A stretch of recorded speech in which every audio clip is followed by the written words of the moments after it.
Welcome to Wild. I'm your host, Robin Lavasser. They say our biggest fear is not that we are inadequate. It's being powerful beyond measure. In this podcast, I will share how to break through imaginary ceilings, lean into success, discovering your purpose, and understanding how to create the business and life of your dreams. From failures to triumphs and all the tactics in between, let's jump into the wild arena together. Hello, welcome back to Wild with Robin Lavasser. I am so excited. We are starting a new series where you'll get a little bit of one-on-one podcasts of just me, but I am going to bring guests on. And I actually snuck this guest in, sometime last year in 2025. But of course, he's one of my favorite humans on the planet. He is a massive mentor and coach to me. And he is joining us today we're going to have such a fun topic. We're talking about something that is what I see the biggest difference maker for loan officers in general, but really in business, in sales. People probably struggle with, it's probably the top three struggles. If you ask me, the brilliant mind here that really taught me this skill is Mr. Todd Scrima. So welcome, Todd. Thank you for joining us. Very excited. Let's go through. So the skill that I kind of alluded to is implementing. And Todd, you have been obviously in the mortgage industry for 30 years. You have coached, you have been a loan officer yourself, you've been an owner, you've been an incredible student and still are every single day. It's such an interesting thing. I've watched you for years take the stage, host massive events. And one of the things that you've talked about before is 80% of the people walk out of that room, that's a guesstimate from me, and do nothing with what they just heard. And so let's dive into implementation. I'm going to let you kind of take us away on why people don't implement, what you see as tips and tactics, and let's give everybody a really good, hopefully, tool to use after they get off this podcast that will have them implementing more and moving the dial in their business. So first of all, it's always an honor to be on here. You have a great following. I think you're one of the best leaders in the mortgage industry, period, because you do so many, you're one of the top 3 students I've ever had in my life. I watch you and you soak things up and you immediately implement. So you've got that skill. Let's talk strategically. Let me give you a few ideas. The first thing is, when you say, why don't people implement? The emotional belief system is, I'm not worth it. The second one is, I'm scared. So we have to change our belief system. My belief system that's worked good for me is if someone else can figure that out, I can figure it out.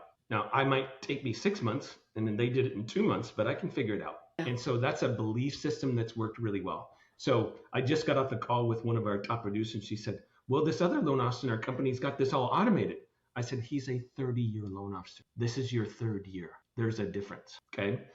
And if she knew how long he worked on everything that he automated, you and I know that, but people often, you've relayed this before. People often look at somebody and think they're an overnight success, and you and I joke all the time, you're 30 years of an overnight success, right? I'm 28 years. I giggle at loan officers 3 years in. Like, do you know what I was doing 3 years in?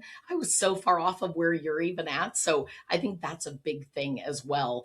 It's just the belief that when they implement, they'll get an instant result, if you will. So yes, we can tackle that as we get going. Well, that's the third mindset I was going to mention is delayed gratification. So, Tony Robbins, I heard him say this a few months ago, and I just latched on to it. He says, I always overestimated what I could get done in 1 year, but I've underestimated drastically what I could get done in 10 years. And when I heard that, I'm like, that's me. Like, I think the difference is with some people is there I watched a nature video years ago of a ferret, and he was trying to kill a cobra, and the cobra bit the ferret like 6 times, and the ferret has immunity to cobra poisoning. However, they do feel it, and it knocked him out.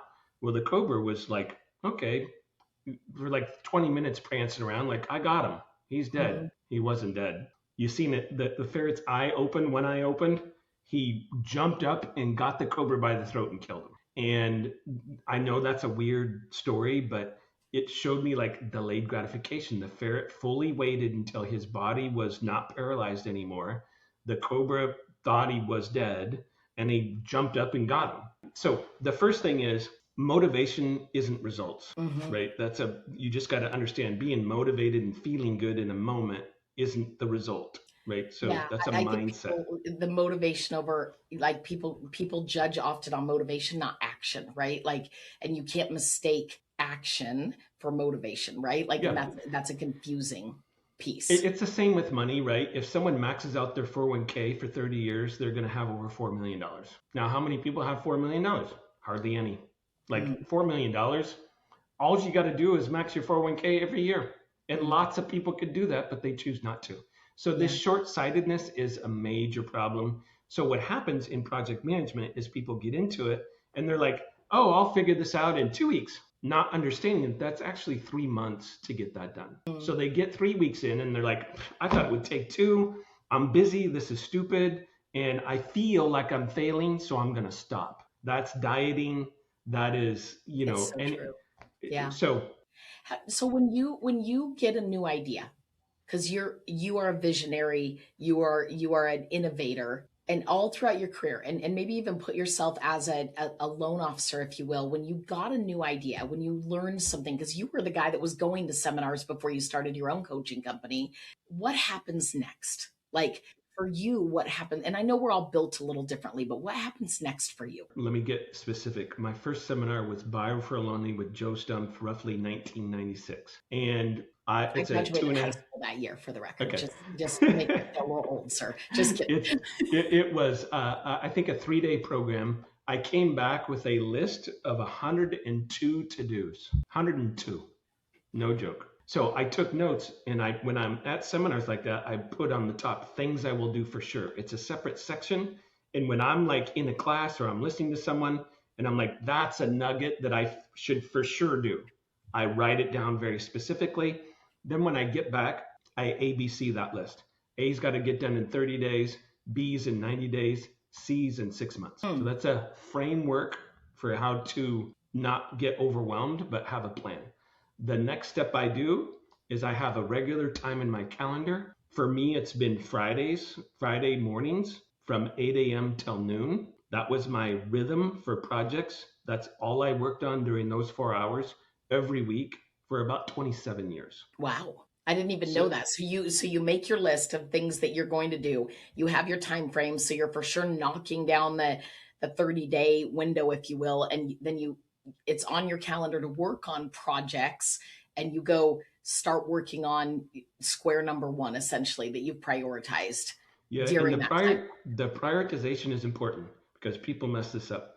The prioritization is what's going to make me the most money or save me the most time. That's the first project. The second thing, so the birthday program might get me 3 loans a year. Knowing how to do the two-step close in front of realtors will make me 400 grand a year more. So that's first.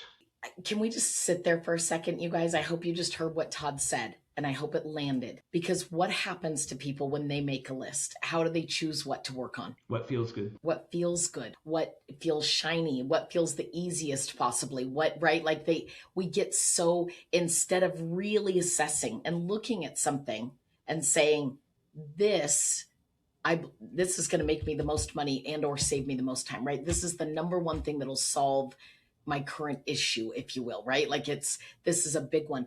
And I think we're emotional about that. We're not tactical about it. Yes. So if you look at that and you prioritize correctly, usually what you'll find is that the A's that you come up with are usually the hardest to do. And when I teach decision making class, I tell them you have two choices. Almost always the hardest decision is the right decision. And it's very hard to get, it takes a lot of self leadership in order to ingest that and act that way. Because Mhm. our emotions rule us, right? 100%. And I know I get criticized. You're always like, Todd, you're too logical. Um, I've worked on getting more emotional, more touchy feely. Yeah. But when you look at it that way, you say, okay, what's the choke point? What's the number one choke point in my business? Well, for most people in this market, it's more leads. So that means what we've got to work on is getting more accounts, learning two-step close, developing a target list, things like that. So Yeah. let me run through an example. Okay. Let's say that, oh, I saw Todd and Robin teach the two-step close. Yeah, that's amazing. I really need to know how to wow people during that first meeting because I got one shot. I need to really know how to get the follow-up appointment.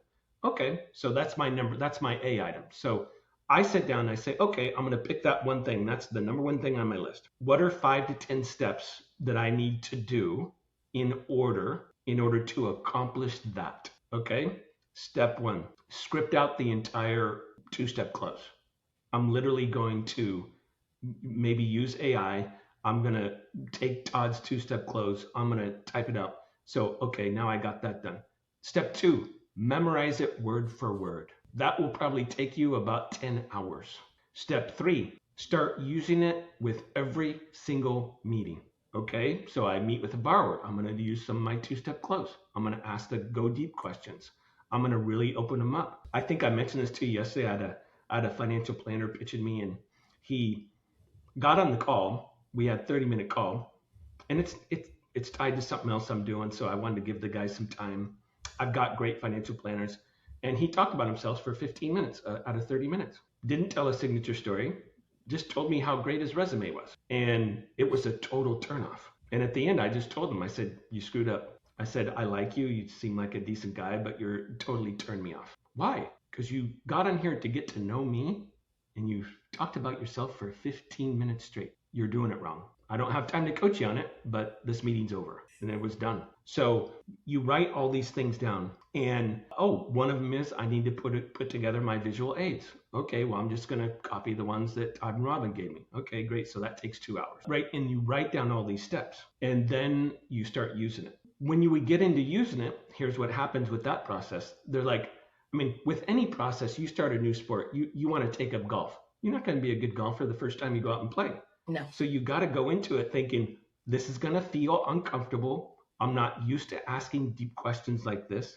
I'm not used to pausing. I don't have great listening skills, so I need to be self-aware about that. I realize that I overtalk and interrupt people. I got to stop doing that. So there's a lot of change management that's going to happen with that one process. That one process could take you 3 months, even done correctly, to really ingrain it in yourself and make it a very natural. The first time I learned that, and that was over 30 years ago, and I came home, I remember my first 3 meetings, I was literally sweating, and I don't really get nervous very often. No. I was sweating in front of the clients because I thought I sounded it was so different than how I used to do it. I told you rebuilding my golf swing, I'm now in month 4 of lessons. It's super uncomfortable, but I'm way further than I was 3 months ago, and I am finally playing a little bit better golf. It'll be 3 more months before I ingrain that because I was doing it a different way for 30 years. You know what's interesting? Like, let's stay there for a second. There's such a good point in this. Sticking with implementation often comes with discomfort. Fair? Yes.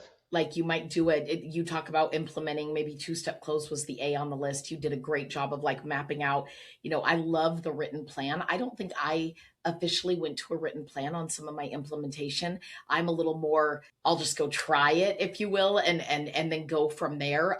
However, when I think about the golf swing, how easy would it have been after 1 or 2 lessons with a pro who's teaching you and telling you, hey, this is, you've got to change this in order to get the result you want. And it's uncomfortable for you. It doesn't feel probably natural. You're a better golfer with your current swing than you are with the new one he's trying to teach you at this moment. Do you test first? Do you go all in and avoiding the doubt, if you will? Because what I find with people is that they maybe will implement something one time that required 6 months of work and effort and energy, consistency that comes with it's one thing to do it once, right? It's another thing to do something on repeat consistently. And that part of implementation, the long-term or the consistent work that comes behind it, getting started and not stopping, I think is another massive struggle for people. Listen, I wanted to walk off the course more than 3 times that I can remember during the beginning of that process. And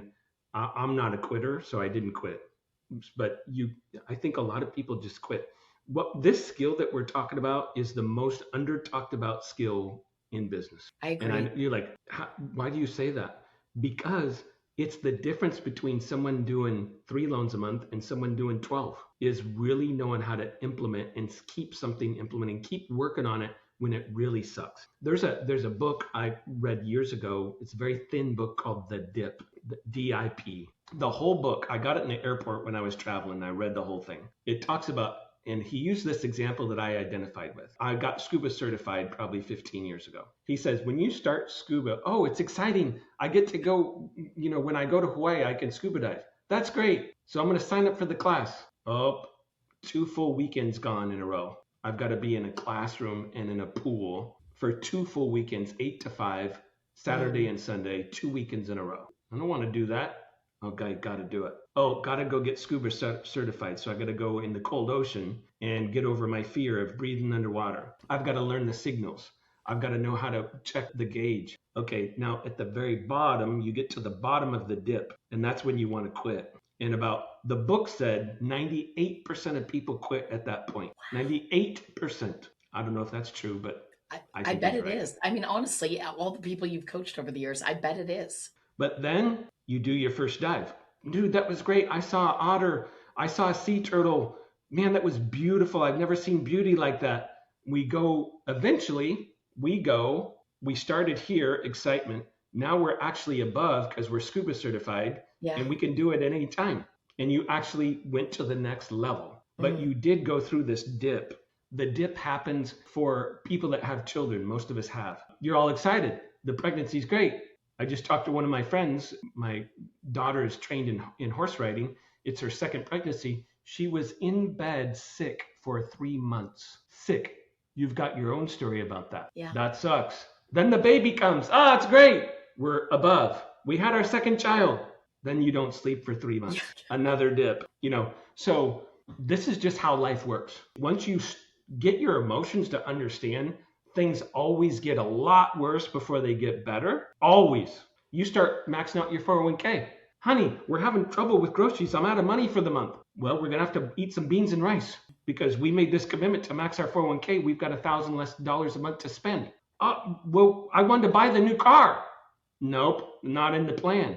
We got to delay our gratification and go through the suck so that we can get to the next level. When we have $4 million when we're 60 years old, we ain't going to be bitching. We're going to live like kings with zero fear about money the rest of our lives. And that is the struggle.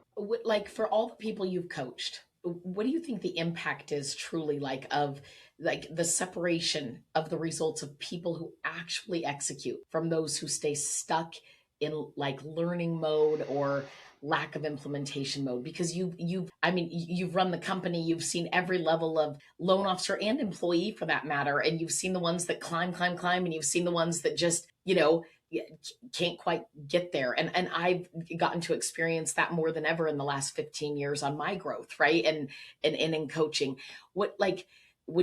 How big of a difference does it make to become an implementer? Because I really don't think that people understand what it will do for them. It's quadruple. So if I'm doing 3 loans a month, now I'm doing 12. Because you implement. Yep. It's at least quadruple. Quadruple your net worth, quadruple your number of closings, quadruple how good you are at relationship building, quadruple how you feel in your marriage. It's like I was talking to a family member and she had 3 deaths in her family in the last 6 months. I'm depressed. She's crying for an hour on the phone with me. An hour. I said, honey, go to therapy. You need to develop tools so that you don't feel this way. There are tools. You don't have the tools. A good therapist does. I remember going through divorce 10 years ago now. We made the decision. She made the decision to get divorced. I worked on it for a month and she would have no part of anything. No marital counseling, no nothing. The next week I told her, okay, let's find you a place to move out and let's start the process. The next week I went into therapy. Literally the next week. Texted 5 friends, got 1 referral, saw her the next week. Implementation. I'm having a struggle. There is a solution. I'm going to take action immediately to find the solution, right? To fix the problem at hand, if you will. So if you were to give advice today to the loan officer, and I'm so interested in what your answer would be, who wants to level truly up their business, right? Everybody wants to grow, if you will. What is one thing that you think that they should actually, one, implement? And then second part of the question is, how long before you start judging results? Because I think that is, again, it's such a myth how long you need to do something in order to actually say that worked or didn't work. So I'm going to give you this is going to sound so silly and so dumb. I want you to take You asked me for a tactic. Here's the tactic. You take a Post-it pad, 3 of them, and you write on there, I don't have the answer to my struggles, but someone does. I don't have the answer to my struggles right now. but someone does. Put that on your computer, put it on your bathroom mirror, and put that same sticky note below your speedometer in your car. I don't have the answer, but someone does. What that allows you to do over time is to overcome your ego so that you're open to learning. This is the same principle. So finish this sentence. This is the number one recovery process in the world. My name is Todd, and I am a alcoholic. No, I'm not an alcoholic, but I was like, that's what AA teaches you. Yes. You can be sober for 30 years, and at every meeting, you start with that statement because they want to humble your emotions. Mm-hmm. Right? Like if you're not aware of it, if you're not owning the fact that it's the truth, you won't stay in action. You will not change it. You will not change it. Someone thinks that they're not overweight because they want to protect their ego. If they think that living on credit cards is okay because they're afraid to admit it to themselves. If they think that, hey, I'm really not good in front of a new relationship and knowing how to bond with them. Unless you start admitting those things, not in a self-deprecating way, but in a healthy way. Like I have no problem saying, I've got to get better at this. Yeah. Let me read some books. Let me get some podcasts. Let me hire a coach. Let's figure it out. You're sincerely one of the best at that, despite the success, the wealth that what you've been able to achieve. It's one of probably my favorite qualities about you is your desire to learn and grow and solve. So what's the belief system behind that? To me, this is my belief system. Yeah. Learning is fun. Learning is fun. I was going to say, if you're not growing, you're dying. Like I always think learning is fun. It's fun. Yeah. Like you and I listen to Ed Milet or Mel Robbins. They have some of the best people in the world in their professions that they're interviewing. Yeah. I love listening to them. Even 100%. I'm not a pro basketball player, but it's interesting to hear what it's like being a pro basketball player and what they had to do to get there. Fascinating. Yeah. It's fascinating to me. Yeah. Yeah. I'll be sitting on the couch a few weeks ago and I don't really understand how jet engines work. I was watching a show and it had about airplanes. And I'm like, ChatGPT, show me visual aids so that I can understand how a jet works on an airplane. How does it create that much propulsion? And it came up with all these diagrams, easy to read. I was like, oh, I never knew that. I have no reason to know that knowledge. I just think it's fun. Yeah, but knowledge You're the same way. 100%. Knowledge is powerful. It's fun. It's interesting. I love this. I've never written this down before, ironically, and I've been a student of yours forever. So I have it written down. I don't have the answers to my struggles, but somebody does. I always know that one of the things Toddism for me is everything is figure outable. Implementation, circling back as we close this out, how long should somebody commit to something before? And I'm guessing this is a moving target in my head. It sometimes could be, but how long should somebody commit to something before they judge results? 1 year. 1 year. I mean, people say it takes 90 days to do a habit. There's some, it doesn't mean you're not going to make progress, but I can't go to my golf instructor after playing golf wrong for 35 years and think, I'm going to fix this in a month. Yeah. It will take me a year. Yeah. Of consistency, right? Truly consistency. Because if you go for 2 months and then go back 2 months later and then go, and you wait in between, you're starting over. That's a different podcast on momentum, if you will, and how big that kills things. But I think that you guys, implementation, Todd gave some great tactics at the beginning. I would tell everybody, 1, write the sticky note, put it in every place that he said. 2, get the list started of everything that you want to implement. You know what's funny, Todd, is even me, and I feel like I'm a pretty darn good implementer, I still have workbooks and sheets and things that I look down at and go, gosh, I talked about implementing that 5 years ago and I haven't done it yet.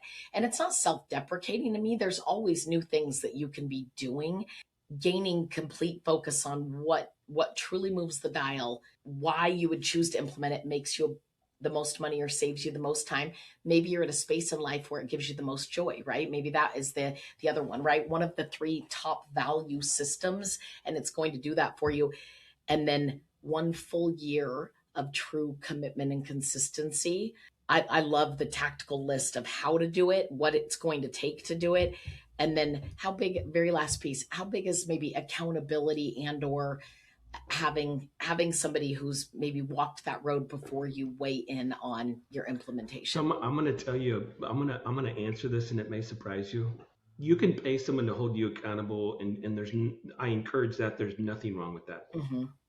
However, I spent years, like in the core, I don't know if you know this, it was one of my responsibilities as the owner was to follow up on people that quit the program and follow up with, I literally set appointments with them and talk to them and judge their results after they left the program. About 80% of the time, the results actually went down significantly. So here's the part that people miss. This is your life. You are your own leader. So if you want to lose 40 pounds and then gain 45 pounds back, that's your mistake. Yeah. That's on you. No one's going to come save you. I'm sorry, it's not a participation award all over the world, but it's when you put something in place, you're doing it for you. Yes. You're doing it, hopefully. I like attaching goal change like this to things that are emotional. Yeah. The actual process of doing it isn't very emotional to me, but I attach, hey, if I do this, I can send my nephew to college. If Same. I do this, I'll have Yep. 4 million in retirement. Yep. If I do this, I can give more money to my church. Yep. Like if you like at the end of the day, it's just a big game. Yeah. And my last point on this is you can't work on too many of these things. Like you can't have 10 things like this. It's like one, maybe two, maybe one in your personal life, one in business at a time. You're like, Todd, so I'm going to spend a year learning how to be a superior salesperson. Yeah. And then the next 18 years, you're going to make quadruple the money. It sounds like a good investment. You know, you might spend 40 hours that year on learning that skill, perfecting that skill, writing everything out. But then for the next 18 years you're working, you're making, instead of 100 grand a year, you're making 400 grand a year. And I can tell you that is a unbelievable, massive difference for people. And I don't even think they understand it half the time. It's that short-term gain, long-term, right? Short-term pain, long-term gain. It's short-term thinking versus long-term, right? Wins. And that is one of life's biggest dilemmas, I think, on the daily. You clearly have done it well. I'm grateful I still feel like I could use a lot of work on implementation, but when I think about it overall, it's, it's speed, it's consistency, it's prioritization. And ultimately, I can tell you, I believe personally that true implementation for me is one of the biggest reasons for my growth. That is for sure. And I can pinpoint it very quickly with people that they have a lot of ideas, they have very little action, right? They're not implementing. And so, do yourselves a favor, you guys, everybody in the audience, take some of these tactics, start implementing at a higher level, and watch your life improve in general. Watch your wealth improve. Watch your business improve. You will feel incredibly good about the result if you get it going. And it's fun. Yeah, and it's fun. Learning is fun. That is right. It is fun. I love it. Well, I appreciate you, sir, always more than you know. And I'm sure that I will have you back 1,000 times over. But if this was helpful, we hope that you share it. Find Todd. He's got his own podcast, The Mortgage Podcast. Todd and I are doing a lot of fun things with a program called Jolt to get loan officers more business. Hit us up anytime. We are here to help you grow just as we've been able to grow, and would love to hear from you. We'll see you guys soon.